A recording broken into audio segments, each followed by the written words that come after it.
喺公祭箱有好多不成文嘅規矩或者禁忌，譬如好似開鏡拜神、切燒豬呢啲，大家喺娛樂新聞都會見得多啦。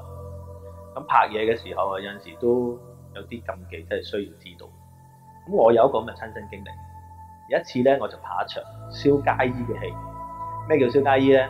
即係大家可能都會見過一啲人喺路邊有一個好大嘅鐵籠，咁咧就嗰啲咁樣嘅紙紮公仔啊、紙紮車啊、屋啊咁樣咧，就燒俾啲先人咁樣嘅。咁好啦，拍一場咁嘅戲，去到場地啦 ，set 好晒嘢，準備撈機啦。一撈機，準備點火嘅時候咧，砰一聲落雨，好大，大到冇得拍啦。咁我話：停，唔好拍住，休息下先。咁好快，好耐嘅啫，3-2分鐘。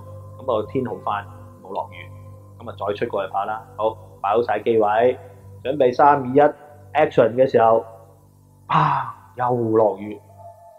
如是者3次都係，哇！咁樣點算咧？咁有個同事就同我講：導演，不如咁啦，順下扯，我哋去拜個神燒個香咁樣啦。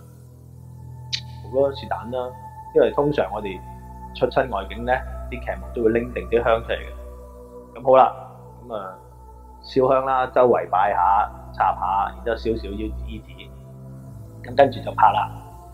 再正式煲機，好順利，一剔過，冇問題，冇落雨。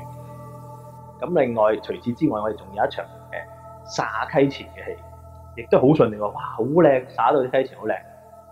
但係拍完之後第二次啦，大家仲記得之前係落過雨嚟嘅。我哋灑完啲溪錢咧，就黐到滿地下都係。